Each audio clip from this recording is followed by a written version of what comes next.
Okay, so today we're going to start into graphical models and cover the first topic called inference, specifically exact inference.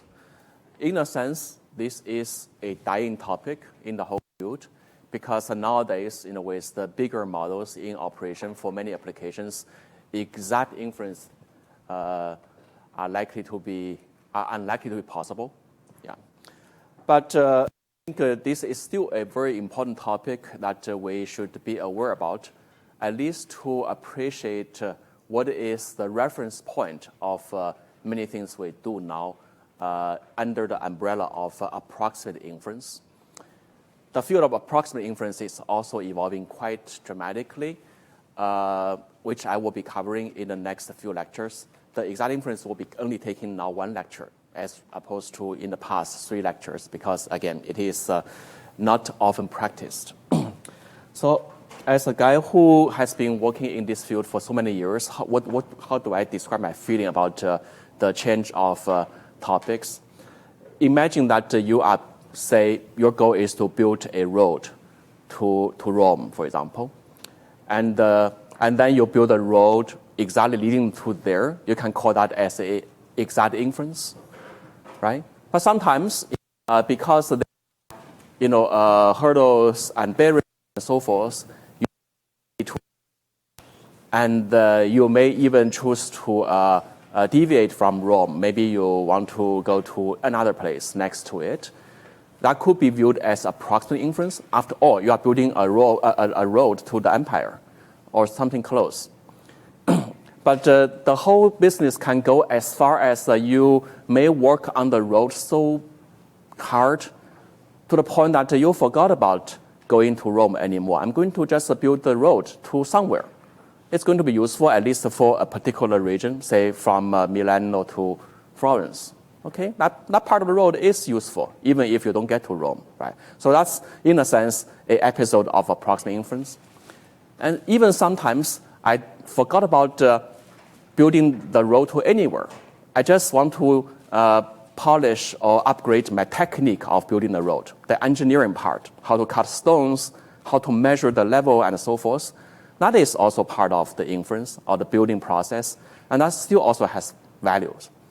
And at that point, you really are very far from going to Rome, right? So that's how the field is evolving right now. We are in a business where inference becomes, a cover word for many things people do, and many of them are not actually leading to the outcome of an inference. It gets you something, okay?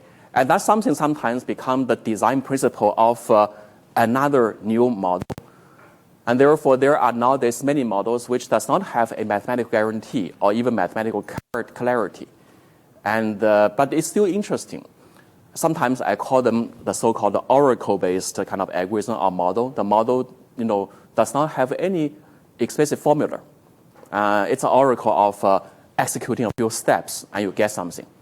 Okay, and we're going to see, how this whole field evolved to that point. For example, the very, very famous GAN model, the generative adversarial model, is actually one of these examples. It does not have a very, very clear mathematical form overall. Therefore, you cannot prove where that model is converging to and what distribution it is approaching. Okay, but it's still useful, right? So that gives you the whole picture about this whole field. But exact inference is the basis of many of this recent development. That's why it is important. So we ask, what is inference? Now we have a model. Inference is about computing, for example, answering some queries on the graphical model. And you will see why graph is very important in this practice. But statistically, it is just, computing the conditional probability of some subset of random variables given some others. There is even a broader setup for inference in the classical era. For example, how to estimate a plausible model from data. That usually, has a special word in computer science, in AI, which is learning. We learn model from the data. But you don't find the word learning very often or at all, from the statistics literature, because, they call them parameter estimation. if you are estimating a particular, value of the parameters. But if you are a Bayesian, where you want to capture the uncertainty of the model itself, then what you do is to seek the posterior distribution of the model given the data. And this is no different from that. It is still an inference problem. Okay. And then even in some other cases, you have models which has a lot of missing value, either due to real inability to observe or collect data, or they are just little proxies or surrogates which capture implicit concepts such as cluster label, such as embedding, and so forth. Then you need to also estimate those fitting variables for the sake of learning, because one of the EM algorithm known as EM, which we are going to discuss very soon, is about iterating between parameter estimation in learning and also another step where you just plug in some estimate of the hidden variables, which again come out of inference. Okay. So inference is a fundamental thing for all of these practices. So let's look at some examples one by one. Here, okay, somehow the older version of the LaTeX isn't working, looks like isn't working very well on the new one. Hopefully we are not missing too much. How to compute the likelihood of data, right? The likelihood of data involves, marginalizing, the value of those random variables that you do not care about. And this is a pretty, long sequence of variables that you have to marginalize over or sum over. And I think we already touched upon this issue before. What is the complexity of this operation? I think I need to have a nested sequence of summation signs in here. It is exponential, right? Okay, so this is a inference procedure that is exponentially expensive. The other query is conditional probability, which actually is about computing the posterior of the evidence of the variable given the evidence, where now the value we computed from the previous step is now here, right? And so it's equally expensive, at least. And sometimes you may query a subset of X, which contains Y and Z, and you only want to compute the posterior of the Y given the evidence, not the Z's. And in that case, you have to now, so this is basically the X, right? By the way, this is a capital Z equal to little z, meaning that the Z's are somehow observed. And then what you need to do is to sum over all the possible values of the Z, in addition to computing this one, which is making the exponential cost even more exponential. Okay, so these are examples of inferences and the applications of inferences, which I'm going to just mention very briefly. In the graphical setting, you can see if the target of the variable, to be inferred is at the, downstream of the evidence, then this is literally solving a prediction problem. And where do we see this? Well, to project, for example, the trajectory of an aircraft on radar signals. Okay, you basically observe all this, and then you want to make the next one. That involves modeling, the dynamics of moving objects. And sometimes you see evidences as the descendants, and the variable of interest is upstream, and this is called diagnosis. In medical domain, you see, a lot of measurements, body metric, vitals and images of a patient, and you want to, infer the cause, right? So that's basically in this case. So a lot of applications for posterior belief. And here we have another example, which is going a little bit beyond graphical model in the classical sense, but it's still very relevant. So here we have a deep belief network. We're going to leave the math for future lectures, but this is how the whole thing looks like, right? It basically has multiple layers of hidden variables, which can be densely interconnected across the layers. And the back propagation algorithm and all these other relay technique is about giving you an estimate of all these latent variables, right? They correspond to sometimes, what we call features or latent embeddings of the real data. And in case of the deep neural network, it becomes particularly interesting because people empirically discover that at a different level of the layers, you have lower level features such as edges and of different orientations, and parts of the semantics, like in this case, parts of the human faces, right? Ears and eyes and noses and so forth, and then prototypes of different faces, like a women's face and men's face and so forth, right?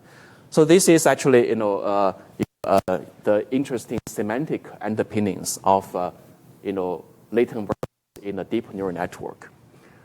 But just remember, it is not just only deep network that has a neural network that has this feature, and there are many other models which gives you the same level of embedding for different applications in collaborative filtering, in motion capturing, and in handwriting digits, and in text, and so forth. Right?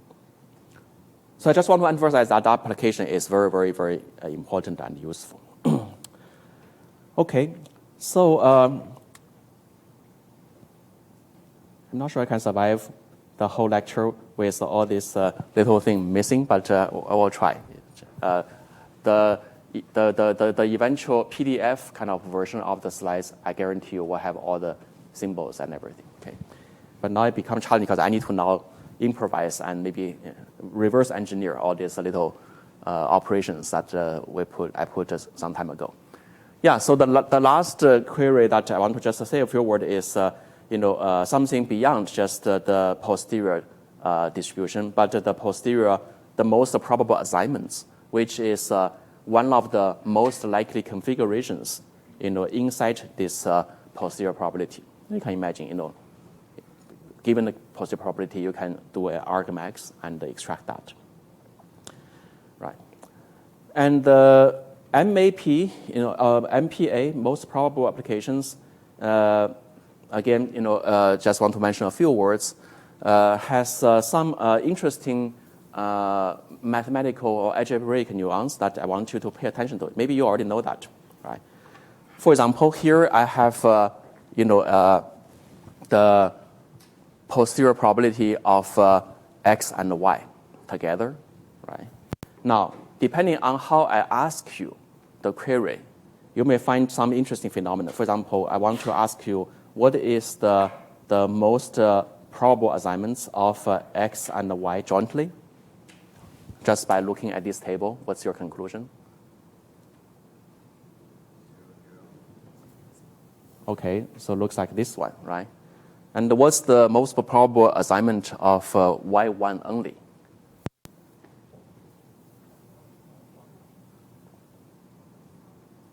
What is that? 1. Right? Because now you need to marginalize y2 and collapse, leave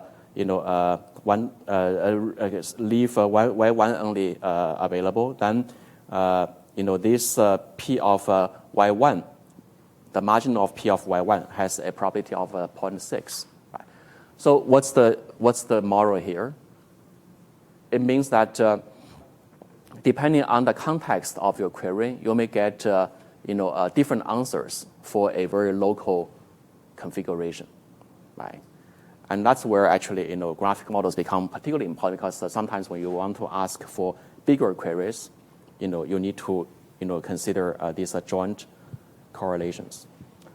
Okay, so before move on, let's arrive first of all at a very pessimistic conclusion. Right? We know that computing this quantity in general is NP hard, as we just see, because these are the amount of complexity you have to deal with. It's a truth table of all possible configurations. Without structure, you have to sum over all of that. Right? Then comes to the technique of inference. We want to navigate over a few, maybe even many special cases where we don't have to run into NP hardness. Okay? And also in those truly NP hard problems, how can we still pursue a polynomial complexity with a guaranteed approximation, for example, to the truth. Okay? So that's basically the topic of inference. Here is a bigger landscape of all bigger families of inference technique. They break down into an exact inference family and also approximate inference. In exact inferences, you see elimination, message passing, and junction tree. Okay. I'm going to cover all of that only today because, again, there are a lot of materials. If you are interested, you can go read Daphne and Michael's book. But nowadays, it's a well-solved problem. People know it very, very well, and it is not often used in practice, except in a few very good models like HMM and other models, common filter, to name a few. But bigger models rely on approximate inference, and here are the three main techniques. All right, so let's begin our appreciation of elimination algorithms using a very, very standard and very common example. So we saw this model already, right? It is called the hidden Markov model. And because of the graphical structure here, we can write down the joint probability like this. You all know that.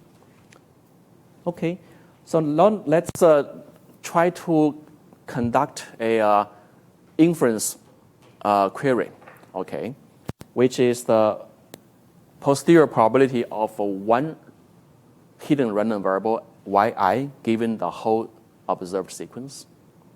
Okay. And by the way, so I think I should put proportional here, okay, because there is a quantity that you need to marginalize over, to normalize over, which is the likelihood of the entire sequence. So this part is a sequence of marginalizations. And if you look carefully in here, this part is y I minus 1. And this part is y I plus 1. I left out the I. Okay? That's pretty intuitive, right? You basically need to sum over from this equation all the random variables that is not interested, which excludes the yi. And this part is basically copied from the previous equation. Okay, so if I handed you this, you may become a little bit worried because indeed, nested sequence of summations, each of them will be over the configurations of y. Therefore, it is naturally exponential. That's a lot. Right? So how can we just play around and make it a little bit more friendly? So that's the question. So here is what I would do. Okay, I'm going to now literally look at all these terms and look at all these summation operations, and I will try the following. I will probably do y2 and all the way to yt. And then I'm going to move in y1 here. Okay? Because you are going to do summation, one after another, I choose to start doing y1 first. And if I look at all these terms in here, not all the little terms contain even the argument of y1, right? Therefore, when I change the value of y1 in here, those terms that does not contain y1 will not be affected, right? Therefore, I'm going to only gather all the y1 terms in here, which you can help me, which are what? I think I have this one. I also have which one?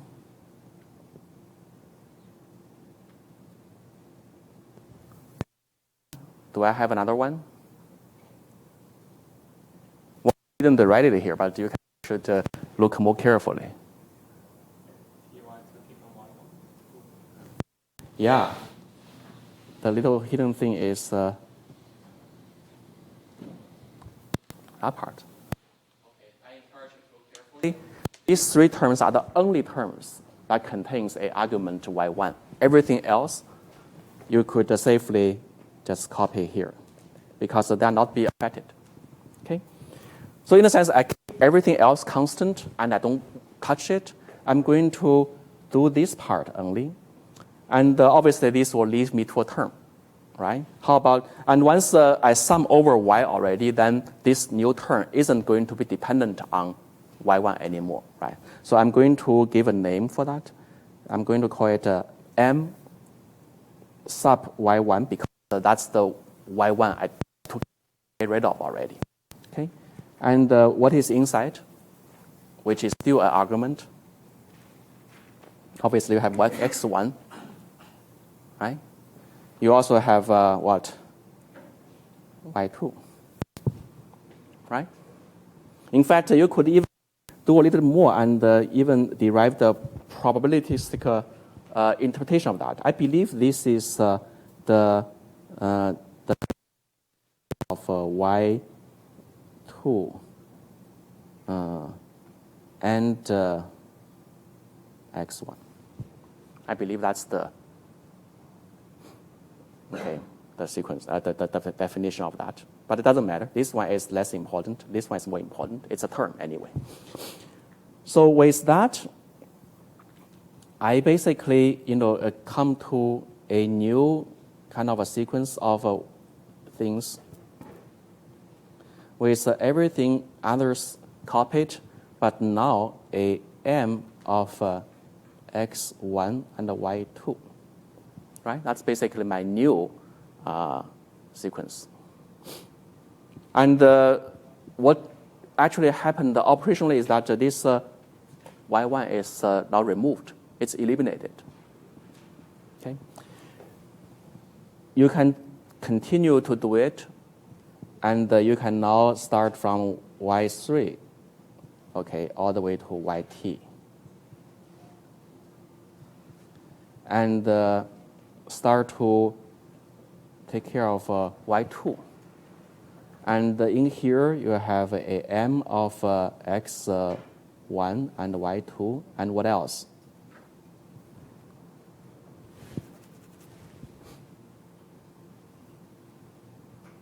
Anything that contains a y2. Obviously, you should have x2 given y2, right? And obviously, you also have a y3 given y2, right? And you can do this now. And this will give you another new term called m of y2, which is having the argument of x1 and x2 and what? y3, right? Okay. And in that case, I removed that already. Okay. So you can see this is a trick known as a variable elimination. And graphically, you can see very, very clearly it is coming from the left-hand side and peeling one node at a time as a graphical operation. But it is really about computing this term and that term. And you have how many terms to remove at the end of the day? Capital T. right? Because you will just move down and down and take care of until the last one. You will get all that. Right? But whether it is capital T or some other number doesn't matter, but it is now not, the T is not as at the exponential part. It is as a multiplicate of a unit cost for computing that term. Okay, okay. So let me show you another example. In fact, I will do a little bit differently this time.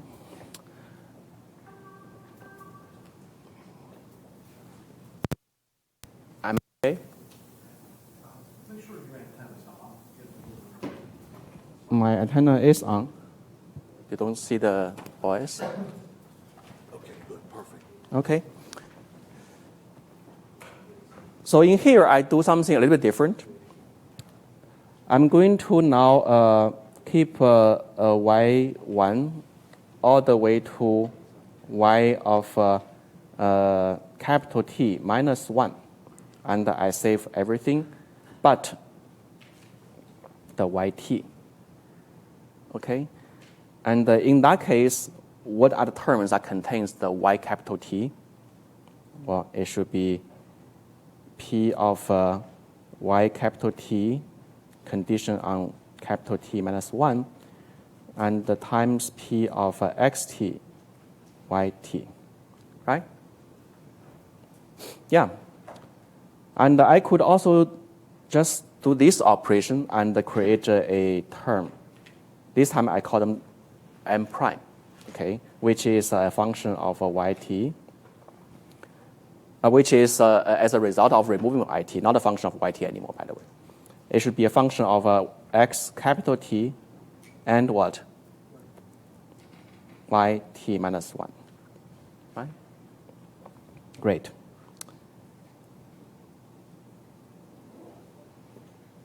Okay. And in fact, this also can be interpreted as P of xt given yt minus 1. But that part isn't very relevant, very important. And you can imagine to do the same, once you have yt minus 2, you can do the same here, copy in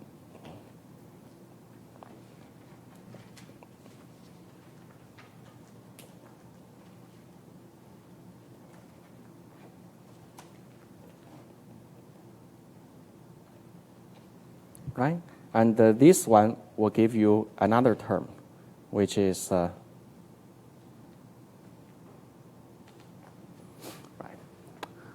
So you can see by just playing the notations and the symbols around, I'm able to now reduce this whole kind of sequence of summations into a very systematic little a production of what we call the messages. The messages of the cost of producing each message is quite tiny. It's basically a local cost proportional to the size of two random variables, or one. And I'm going to do them t times. Okay. And in here, I'm basically peeling from this direction. Okay. So that's just a illustration about what is happening. Wow, this one is totally gone. What is here? Need to guess. Mm-hmm. Okay, I believe I probably know it.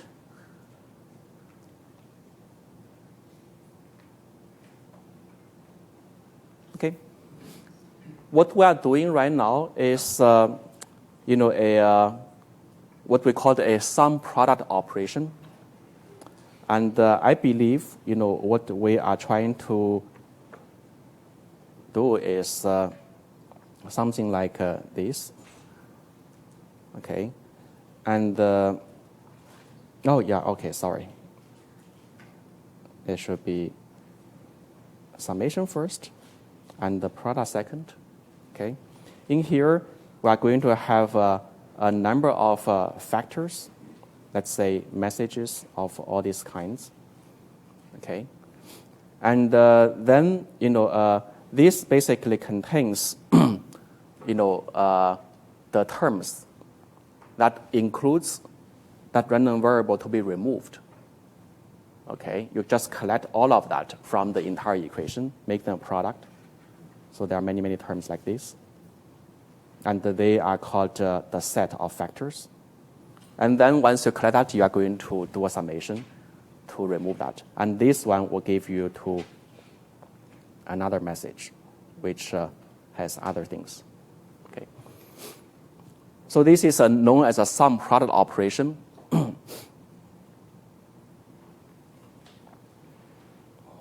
Which will be very helpful for you to define and control the cost of the total operation and also the sequence of the total operation. Okay. All right. So now let's go back and see what we have done. Okay. And again, back into the most general cases. All right. So here we are having a query of the following form, which contains, wow, this is really magical. I need to now back engineer all this. We want to do this. And instead of doing it in a trivial way by just enumerating all configurations, we do the following. We move all the irrelevant terms outside of the innermost sum. Then we perform an innermost sum getting a new term. Okay. Then we insert this new term back into the product, which now is a shorter list of product. And you can imagine once we do this on, we will be having a whole stack of new terms. And then we'll have a very, very short list, maybe to the end one term in that product that allow me to do this very trivial. Something like that.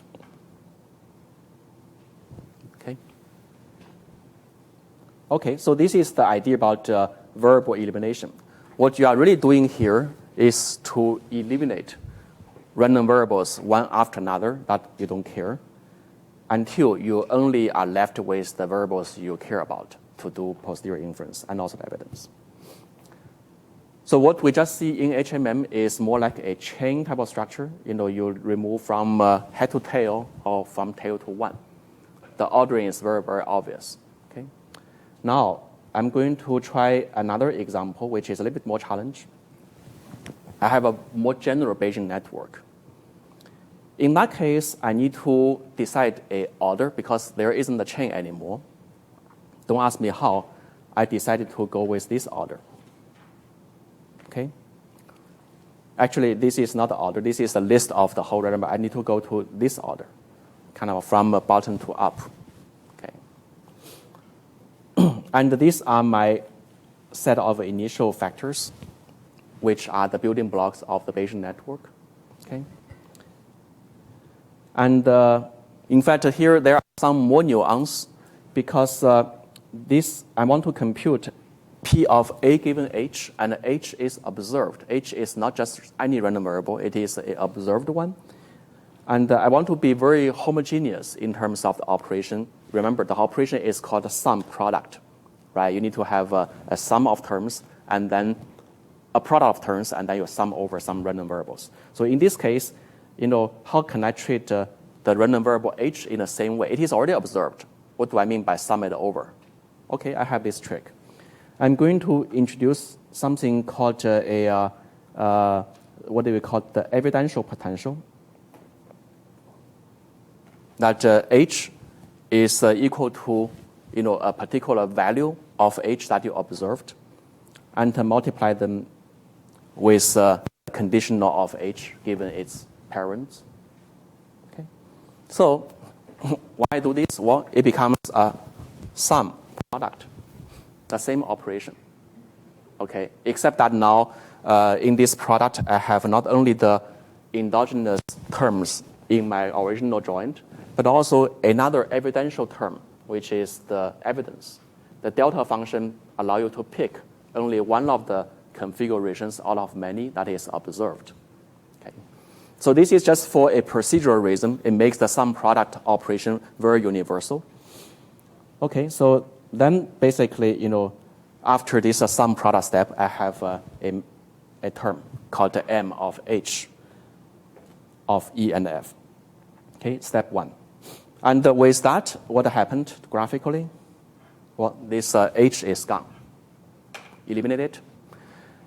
And also, you see something else happened to the graph. I put an edge in here after removing the H. Why?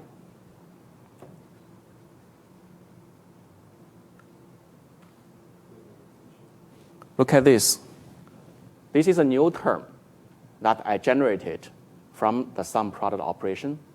And in this term, E and F becomes coupled. Therefore, I just faithfully document this event. Okay?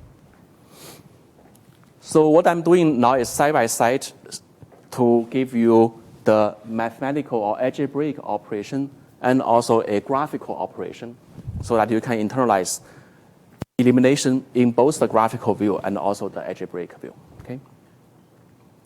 All right. Now the next one will be G. Okay, we're going to now take care of the next one. And this is our new list. Okay, this new list has this one gone, replaced by this one. And we look at how many terms has G. Well, only this one has the G. And we're going to just do that. Okay. This term is quite trivial. You sum over it, you get a 1. Okay?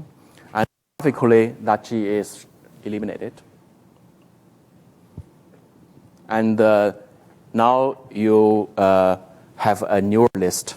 The neural list is this big. This is your beginning list of factors. Okay? Now let's look at F. And we can look at this list, which is the current one, and these are the terms that contains the F. And we're going to define, again, the new sum product operation. And we're going to get this new term. This new term is corresponding to the following graph operation. If you see here, there is a F. Now F is eliminated. I got this. How come there's a new edge between A and E that I just added? Well, it's because now, because of this summation, A and E become coupled. Therefore, I join them together. Okay. So you can see I'm carefully doing the graph operation in such a way that it captures both the summation step or the marginalization step that sum over a random variable to be eliminated, and also the new dependencies created in the intermediate terms that I created. Okay, in that. All right, hopefully with that, again, my list got shrinked from these two, and then I add back one new. Okay. So you can see I'm really showing you a real kind of a program that you can consider this sum product as a subroutine. And then here I have basically a stack, okay, of all the terms, inside the graphical model. The stack began like this with all the conditional building blocks, and then it will be shrinked and added, by removing terms and adding back terms. Okay. All right. So much for the eliminations. The last few steps are quite trivial. Now I'm going to look at the E. Same thing. Just keep doing that. Sum product, and grow the list. Okay, and take care of the graph. So after a few steps, you will be literally just having, this last thing left. Okay, all the random variables are eliminated, except the one that you are interested about, which is the random variable A. Okay, and this random variable A is, proportional to the conditional, to the query, which is the conditional. Oh, how come I think it should be this one, sorry, right? Then you need to basically do a wrap-up step, which is the normalization. You just pick these two things and normalize it, and that's it. Okay. And your graph now has nothing left, I believe. Yeah, this is now an empty part. Okay. All right, so that's basically the outcome of this elimination, which I want to summarize here. You define a set of random variables, and you define a set of factors, and you identify a query, and you decide the variables to be eliminated. Okay, and then you want to use this sum product operation.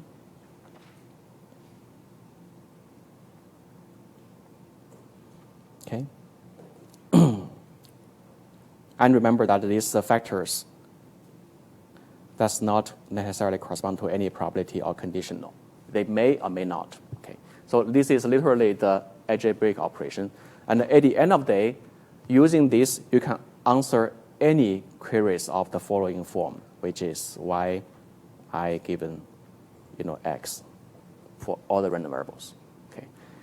The only thing I left a little bit vague is that once you have this z, what order of the random variables I'm going to use. It turns out that this is a very, very interesting quantity that we do want to study a little bit, because if that problem is not a problem, and so far I've been stating not on any specific model, but a general Bayesian network, you can imagine that I conquered the NP complete problem already. Right? So the fact that I'm not a Turing or winner yet is because I haven't conquered that yet. And the chances to solving that is not very high. The obtaining the conclusion of a optimal ordering actually is a very, very tricky problem. It is not actually a easy problem. Okay, and that's where actually graphical models graph becomes very interesting, because you can inspect a graph and sometimes draw help from your intuition. Okay, there are a few clean up on the technicality, such as how to introduce the evidences. You will see a better version of the slides after the class, and these are the form of the algorithm. In fact, if you are interested, you could implement that, just with a few lines, which has a few routines, like introducing evidences, starting the whole graph, these little sum product terms, and finally wrap up normalization. Okay. All right, any questions so far? I walk you through two examples of elimination, which correspond to marginalization on big joint probabilities. And elimination gives you some kind of a trick to reduce the complexity of the computation, now pretty dramatically, into a sequence of local computations. In fact, you can now quantitatively compute the complexity of this algorithm, which is shown here. Okay, this should read like this. Okay. And this should look like this. By the way, this should be product. Yeah. Okay.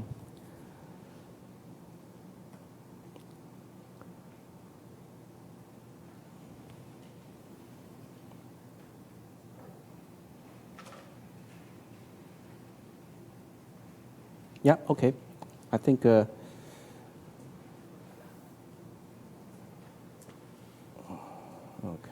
let's see. What is that?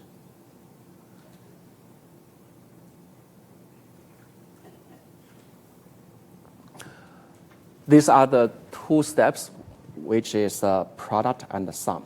Okay, and I already gave it to you, so you can actually literally inspect these equations and start getting a sense about how many multiplications and additions that you have to carry out in each of these steps. Okay.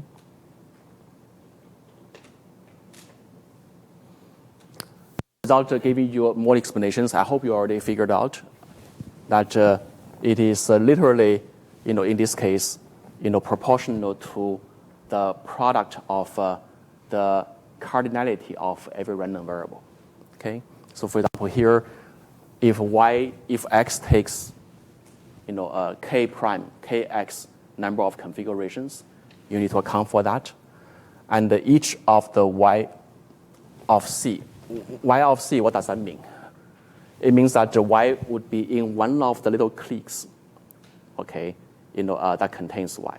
And remember, cliques can intersect. Therefore, a single y can be in multiple cliques. Okay, why I mentioned clique? Cliques are basically our factors that we used to describe the joint distribution. Right? In the Bayesian network case, they are the conditional distributions. And in our sum product operation just now, they are the intermediate terms created. Right? So they need to be accounted for, for each of the appearances. And then, of course, there are k such cliques. Okay.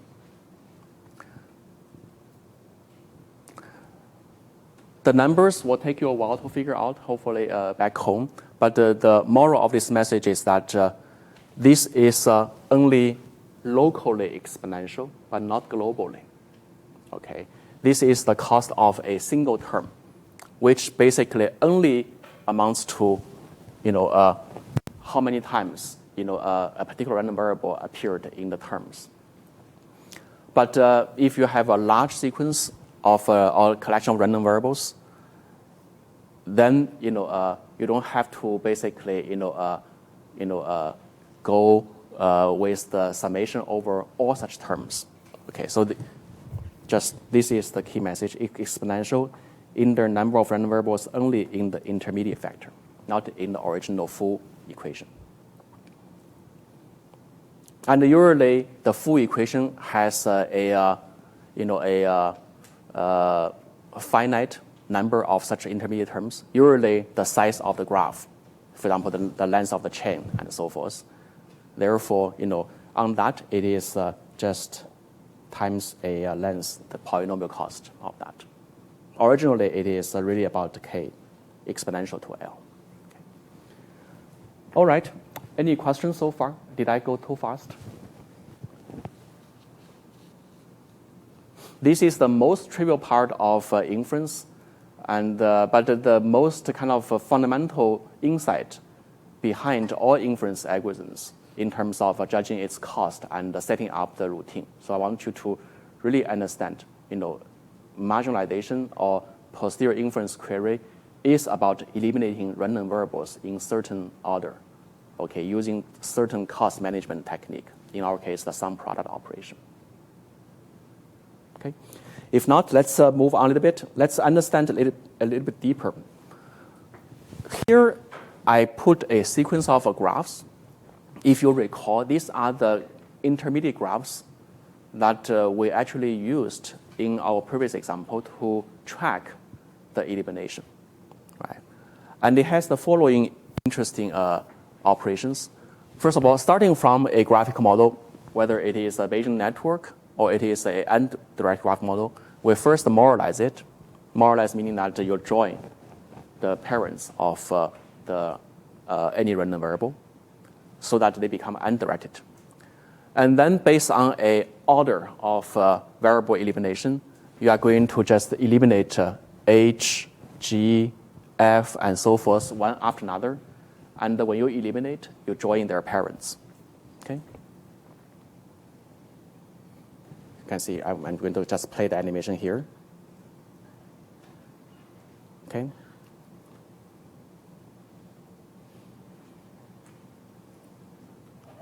And so on, and so on.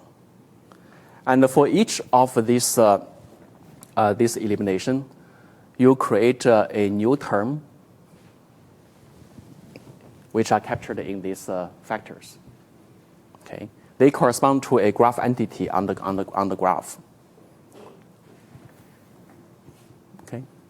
For example, when you eliminate F, you are going to now create, a A to E edge, then plus the F being eliminated, you basically are having this little red stuff, right? And in here, you are eliminating which one? E, for example. Okay, when E is eliminated, what happens is that the parents of E, or the neighbors of E, C, D, and the F, and the A become a clique. Therefore, you get this whole thing, which is captured in this term. Okay. Why this is interesting? Okay, by the way, here I have all the text description about that elimination step. So why this is interesting?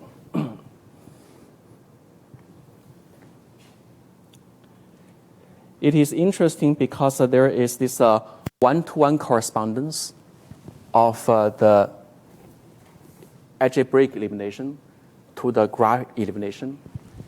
And also there is a very, very direct way to visualize the computational cost or the storage cost that you have to spend to carry out this operation. For example, in here, which is the most expensive elimination step that you have to do? Just by looking at this sequence, let's look at this first. Which step is the most expensive one?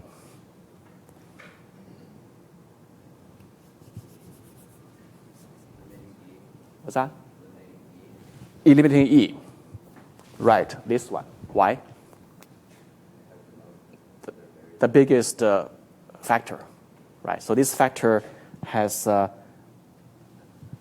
3 arguments, right?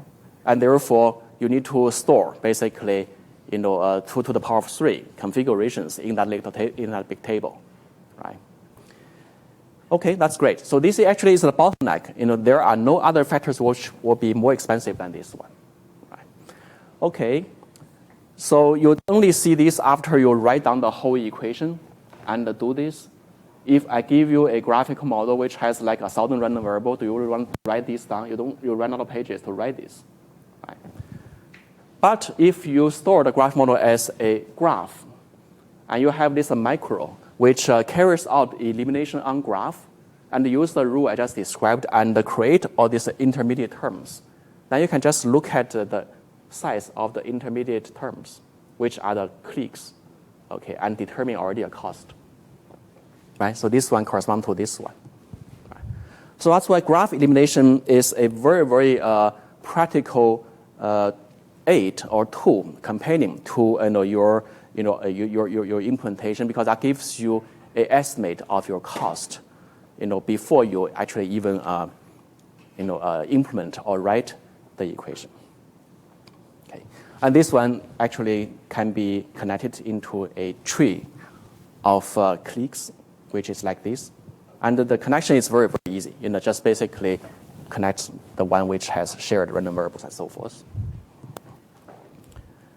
And what we just did, where you compute all these messages,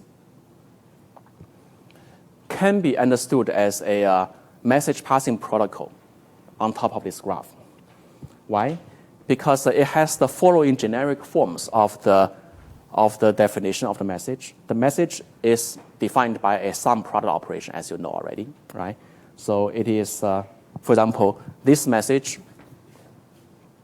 which is this one, coming out of this clique. Why it is coming out of? Well, it is after I take care of the things in here.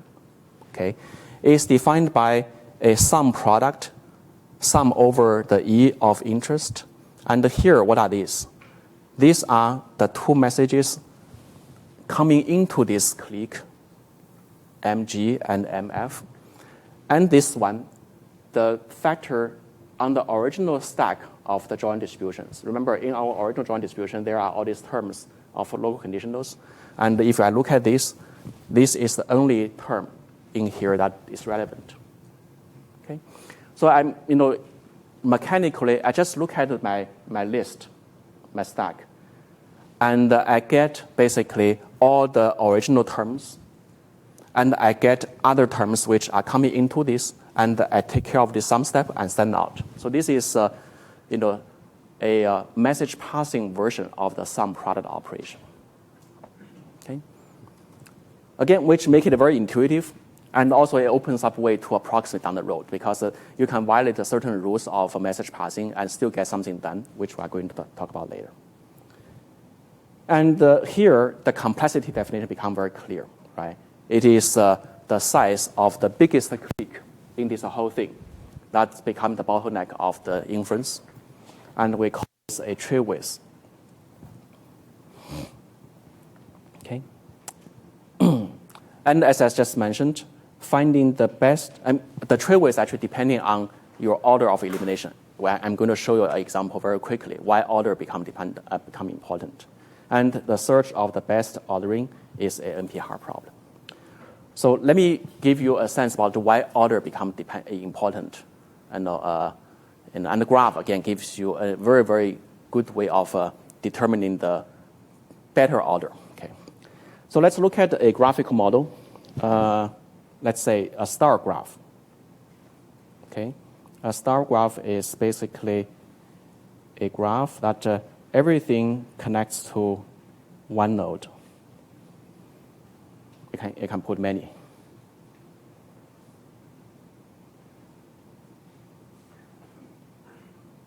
Okay. I have a couple of ideas of doing graph elimination, because they are going to create you the elimination clique, which correspond to the intermediate terms that you will be running into in doing algebraic elimination, right? What if I remove from the edge, or the leaves, or the peripherals? I remove this one, for example. What intermediate term I'm going to create? What's the size of the clique resultant from this removal?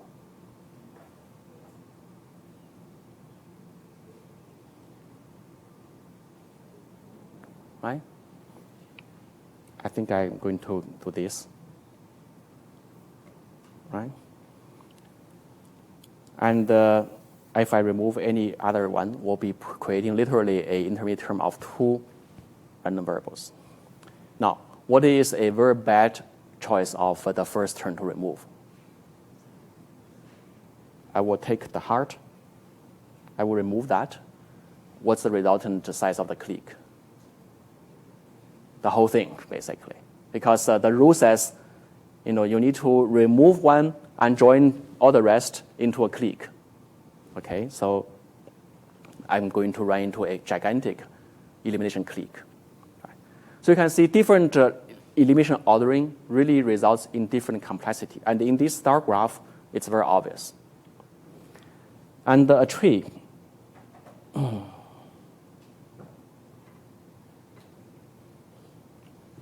Where do you want to remove?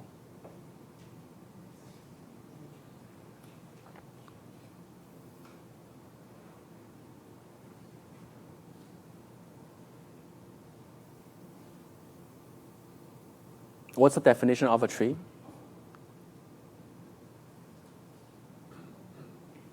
Many definitions, right? A single path between two nodes. But a particular convenient one is that every leaf has only at most one parent, right? Therefore, if you remove by peeling off the leaves up, you could get just intermediate cliques or terms of two random variables, right? And if you go top down, that's slightly problematic, right? All right. And now let's look at, so these are the easy cases. By the way, these are the cases where being really clever and insightful with the help of the graph, you can get, you can rescue yourself from a exponential complexity and, in fact, enjoy a polynomial. But there are bad cases. No matter how smart you are, you cannot go around, a exploded complexity. And here I have one example. Go back to the Ising model. So how do we eliminate? I want you guys to help me to demonstrate any your favorite elimination algorithm.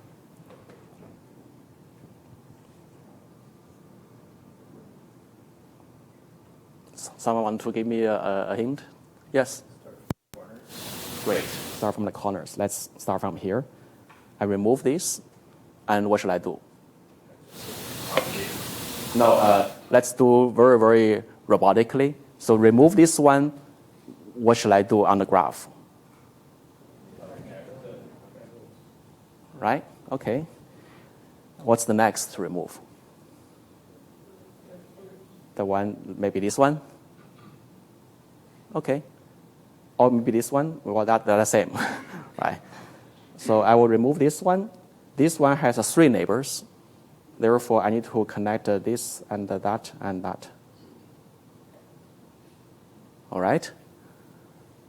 Well, you can choose to go this one. That's fine. But sooner or later, you will run into something like this. Remove that. And then you will add more to, well, you can kind of guess already, right? At the end of the day, however many way you remove, you are likely to create a clique which contain an entire slide of the node. They will be interconnected. You can try. You can maybe try remove from the heart, and it will be no better. Okay. So this is again, by the way, this is a easy model, say for a picture. That means here we are having, I don't know, 100 or maybe a few hundreds. Right? So it's very big. And if you are talking about atomic physics, even more. Right? And that's actually how people calculate the critical size of an atomic material that is not exploded under a certain temperature first. In fact, that's exactly why people invent these kind of models in the good old days of atomic physics. So here it says that you really cannot get away from exponential complexity where the exponent is, let's say, 2 to the power of n being the size of this. Okay? So that's why here we run into a case where there is no possibility of a tractable exact inference. Okay? And the exact inference becomes your reference point, but you probably would never get to that exact inference result on sizable models. In the good old days, people would simulate a Bayesian model, say, of with 10 or 20. 20 probably is the most people can really do exact inference. And they would design an approximate inference algorithm to compare against that ground truth and measure the differences. And then start competing which inference algorithm is better. Okay, that ground truth is available. This good tradition, unfortunately, is lost. Nowadays, for example, in a deep neural network, you have no idea about what the ground truth is. You are just running a macro into the whole network. You get some numbers out. Whether that number is what the model really settles, or what the real distribution is, you have no idea. So at the end of the day, you only look at the downstream application, say, do they classify an image or so forth. Right? So that's giving you a picture about how the field is evolving. But at least the principle is quite nice, where you may be able to, in the future, bring back some of the rigors in the good literature. All right, I think I want to wrap up the elimination part with a summary. Okay, I think the big catch is that you can now you need to really understand what is a sum product as a basic atomic step in elimination, which is locally complex to the size of the configuration. Then you can control the size by choosing the right elimination ordering. And you can really approach the computational complexity now using a graph theoretical approach. You can do graph processing and calculate the size of the clique and so forth. Okay. All right, let's quickly move on to see where elimination, how they leads to more modern algorithms. As I said, you can understand elimination as a practice of a message passing like this. And why message passing is very important or very interesting? Because in real applications, you are not going to be only interested in this query, right? What if I'm interested in, for example, P of, let's say, another random variable, say E, given A or given, given H or something like that, right? So in this case, your query of interest become in here, okay? And in here you can see the message passing goes from all the way everywhere in the graph, and then goes to that query. Okay. You can show to yourself that if your query is in here, that amounts to passing messages this way.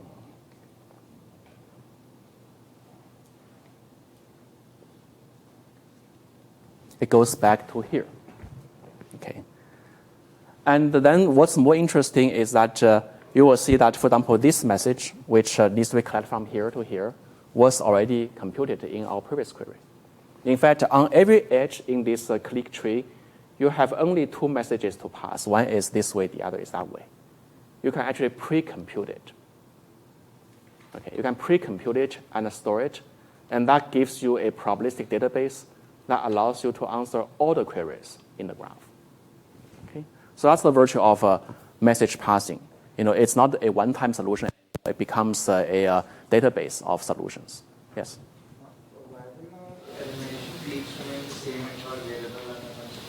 Like if the query, earlier query K, now the query E, so why would the elimination statement? Oh, you can do the same elimination. You are asking why not elimination? Yeah, but why will the cliques remain the same if the variable changes? Okay, that's good. Remember, the cliques is only about dependent on elimination ordering. It doesn't depend on the query, right? So I will be choosing one elimination ordering, which gives you the graph property, of fundamental building blocks like cliques, right? And as long as they are a clique tree and your nodes is in one of these, cliques, you will get the answer anyway. If you look at this alone, you may choose to have a different elimination ordering. That's possible, okay? But it wouldn't give you a different answer in terms of the marginal at the end of the day. Okay. But in fact, you are raising a good point. The whole point of message passing is to really now ignore the query part. Okay, I'm basically going to just store the necessary information on the graph without worry about a particular query, so that they can be reused, okay, for different applications. So this is message passing algorithm. In fact, here I do have an example with you already. And chances are, if you eliminate just by itself, you are very likely to have the same elimination clique anyway. Okay. Now, here is another message passing illustration on the trees. And you can see that, this is, again, the production of the sum product operation, the expression of the sum product operation. And this is a very important kind of a skeleton that you want to remember.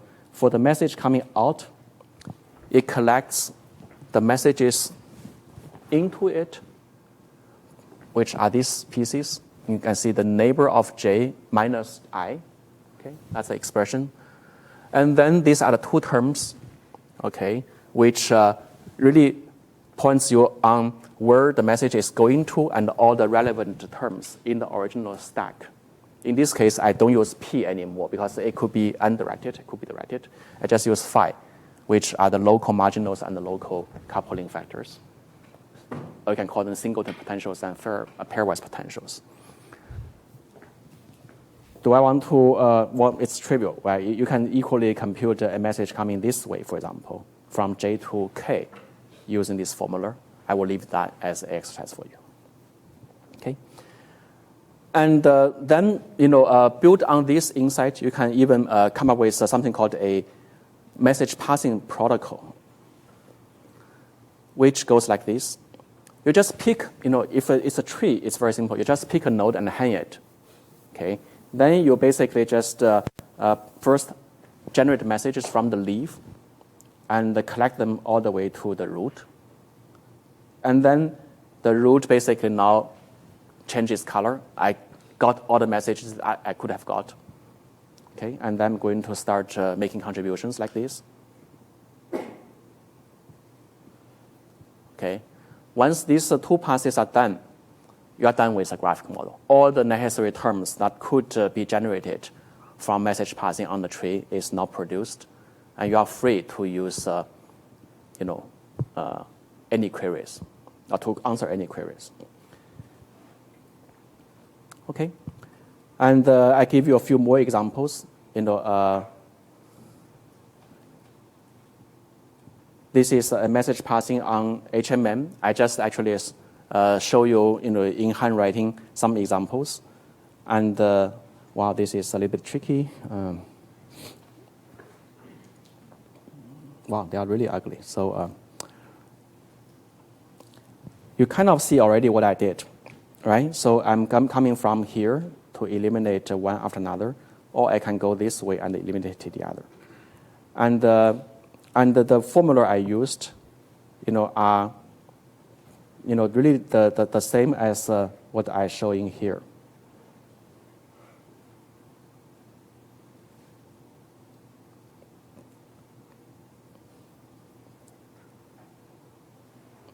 Okay, forget about it. What I meant to.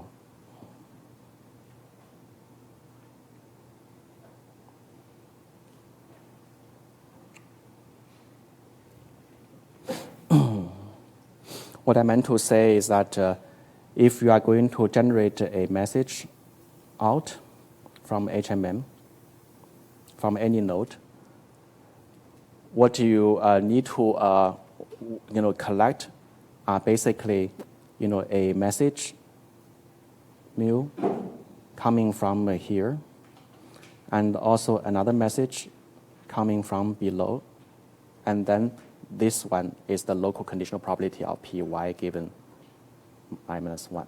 And then they go out. Okay, so I think that's pretty much where you see these three terms.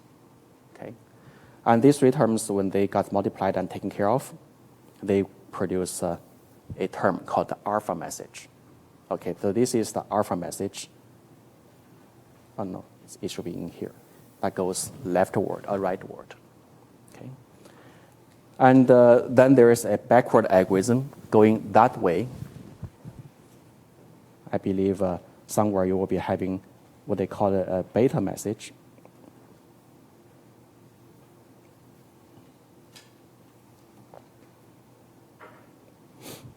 That is really creating you this information. Okay. We're going to study HMM and CRF more specifically in lecture 6.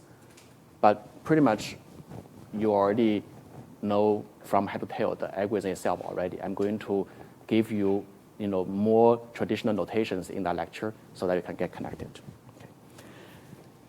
And if you notice, in the previous message passing protocol, I have a schedule. I'm basically saying that I collect from the leaf, and then I pass from the top. Right, so that's a schedule. That gives you the right kind of orthodoxical and guaranteed inference result.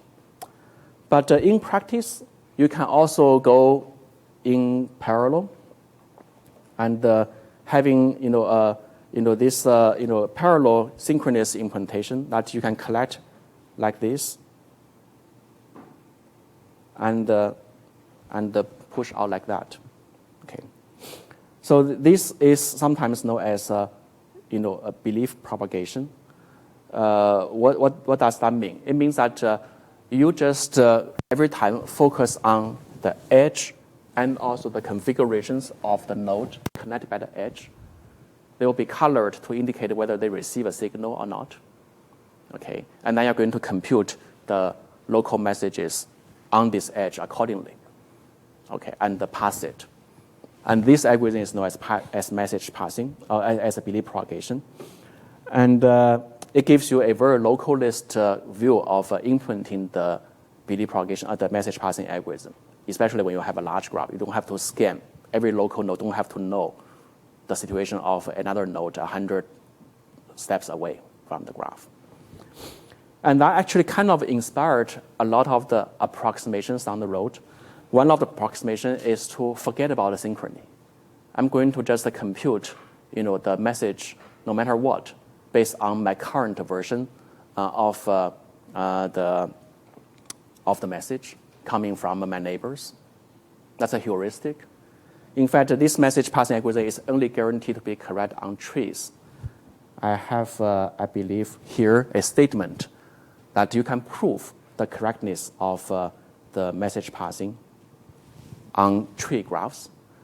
And we will soon see what if there is non-tree. Well, non-tree is not giving you this guarantee, but it doesn't prevent you from running the belief propagation algorithm on the graph because it is a local algorithm. You only look at the edge and you pass the algorithm back and forth, right? And people do that. And people do that as an iterative program for many iterations. They may or may not converge. And that actually leads to another algorithm, which we will talk about in a second, called variational inference algorithms. So for example, maybe I will give you a hint as a homework. TAs are here. If not, I will tell them about this homework. It's quite interesting. Why, in a non-tree, you may not have the guarantee of correctness for message passing? Okay. Instead of asking you for a full proof, I suggest you to just look at this example and try a counter kind of cases. Okay. Basically, you can see that you can run message passing from here to here and here. You can also run message passing from here and so forth. And use this sum product operation and just compute and write down the formula of the final messages that you received from this direction and from that direction, and see if they're the same or not. Okay, if on the same graph, okay, by using different directions of message passing, you end up with two different answers. That means something are wrong. Okay. In fact, there is a caveat in tree already. You can know between every two nodes, there's only one path in a tree. That actually guarantees the correctness of message passing. Okay.